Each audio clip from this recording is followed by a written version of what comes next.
But this condition of this lost capacity for emulation, it's a condition that's suffered by Muslims, but it's also a condition that's suffered in the world.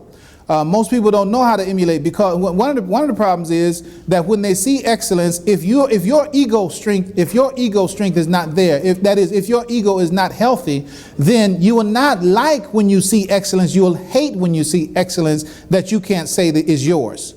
You'll be envious, you'll be jealous, you'll despise it, you'll reject it, and so you won't even try to emulate it. In fact, you'll try to put it down.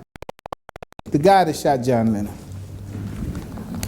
when he left his job the day that he shot John Lennon, he signed his name John Lennon. He signed his name John Lennon because he wasn't emulating John Lennon, he was idolizing John Lennon. He was idolizing John Lennon so much so that he had transferred his personality into John Lennon. He was no longer himself. He saw himself as John Lennon. But when John Lennon began to become so subservient to Yoko Ono and change his orientation to life and not be the hero that this guy wanted to be, then John Lennon changing himself was a threat to his own existence, because he had no ego of his own. He had no self of his own. His self was John Lennon. And so when John Lennon starts changing, now he feels his existence is threatened, because if he's not who he should be, then I can't be who I need to be, so I need to kill him before he changes. Now, as crazy as that sounds, that's how crazy people think. There's a crazy logic to that. Okay, just like some people, if let me pick somebody. Okay, we would pick on our own city. I was gonna pick another city, but the Oakland Raiders, right? So like, if the Oakland Raiders, if you just the Oakland Raiders is just your reason for living, well then you not living too good right now. Why? Because they're not doing what you would hope that they would do, right? And we see the youngsters, they wear this jersey, that jersey, this person's name, that person's name. Why? Because you're transferring your value into that person. As opposed to emulating the person, you're idolizing the person. So I'm saying people have lost the ability. It's either, like we talk about feast or famine, it's either I have to worship the person or I have to reject them wholly. You have to love them or hate them. Oh, how come you can't just take the good from the person and then try to improve upon that good in yourself? That's what you're supposed to do in Al-Islam. That's what the Quran tells us literally to do. Follow the best in their example. And that's how we're supposed to do with everybody. Whenever we see excellence, we should emulate excellence. So now we can say, don't hate, emulate, right? All right, let's do it like that. But an anagram, when sacred, right? Here's the word, sacred. Anagram means that the same letters are involved, you just rearrange the letters. So sacred is an anagram for scared. Same word, scared. But in terms of scared, in this case, we mean a sacred fear. A sacred fear. And said in other words, faith in God. In other words, taqwa. Taqwa. And you might, those of you readers of the Quran, you recognize that this is what Adam and his wife lost in the garden when they ate from the tree, right? When they ate from the tree, God told them, don't eat from this tree, but then they ate from the tree after the suggestion of Shaitan. It said, and Satan caused them to slip, and he stripped off from them their garment. And the garment was righteousness, but the righteousness is translated taqwa. The garment of taqwa was what they lost, okay? So this event, as described in this story in the Revelation, is actually representative of something that always happens. If you fail to obey Allah in the way that Allah has ordered, you will lose this taqwa. And when you lose the taqwa, then you lose the means by which you can access all the things that Allah intends for you to have, which was the garden that they were in. They were in the garden, but when they lost the taqwa, they were out of the garden. And the Quran calls it, they fell from the state of felicity in which they were in. So it moves your state, you go through a state change when you lose this quality called taqwa, or this sacred fear, or this faith in God, okay? Everything on earth, everything, just think about anything, I don't care, money, jewelry, gold, property, everything on earth. You can see right there, that image, it's an illusion. At some point, it actually ceased to exist. And then when you take the physicists, as these others talked about, these quantum physicists and the like, they say the more and more you look into things, all you're going to see is just this that they call energy. It's not, we see our bodies, we sense our bodies, but then when you take that forensic look at our bodies, it ceases to be whatever it is that we're looking at it as.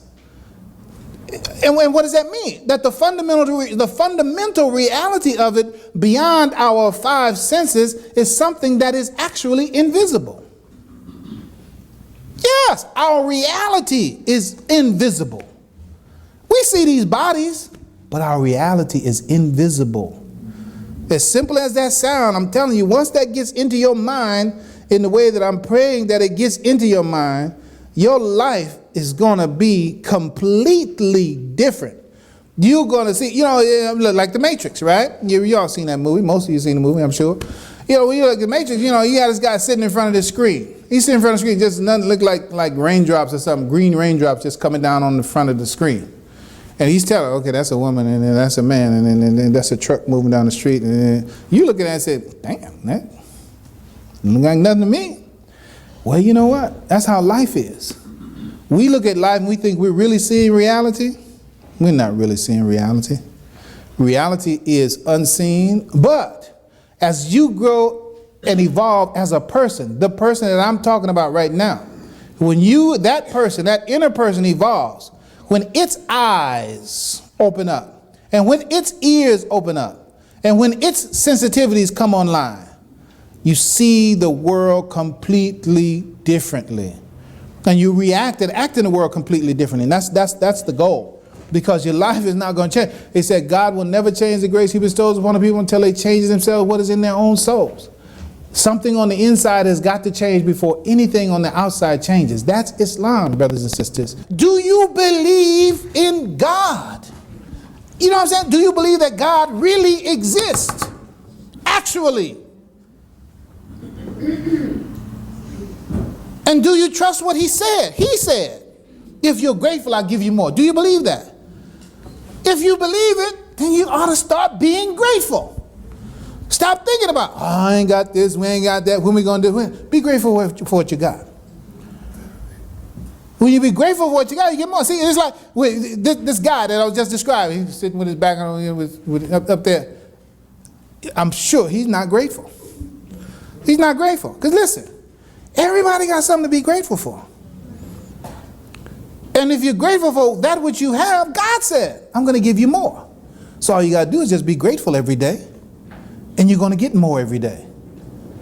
And dismiss all the ungrateful ideas and attitudes. And then more things that are quote unquote, that automatically stimulate your gratitude will start coming. And then that evolves and that evolves and that evolves. Before you know it, you have the life that you dream about. My paradise. Okay? So what is it? The two qualities, there are two qualities necessary to get to that paradise. And know this, paradise is here and it's quote unquote after this life. Okay, have that, be real clear on that. So how do you get what's here? How do you get what's here? You have to please yourself and you have to please God. If pleasing you, how can you please yourself by doing something that doesn't please God? But there are a lot of ways to please yourself, but it doesn't please God. Well, that doesn't please the soul. The soul is not pleased with that. The soul is only going to be pleased when it is pleasing to God. But God is not inviting us only to be pleasing to him. He's saying, please yourself and please me. And that can be done. That's being done all the time by believers. Because the believer loves to do what Allah loves them to do. And Allah rewards them for their doing what Allah intends for them to do. You gotta understand that. You cannot please God by disobeying God. And you cannot please your soul by disobeying God. And you cannot be happy if your soul is not pleased. And you cannot please your soul if you don't do what Allah has for you to do. So what's the answer? Do what Allah intends for you to do, and it will please your soul, and the soul is what makes you happy.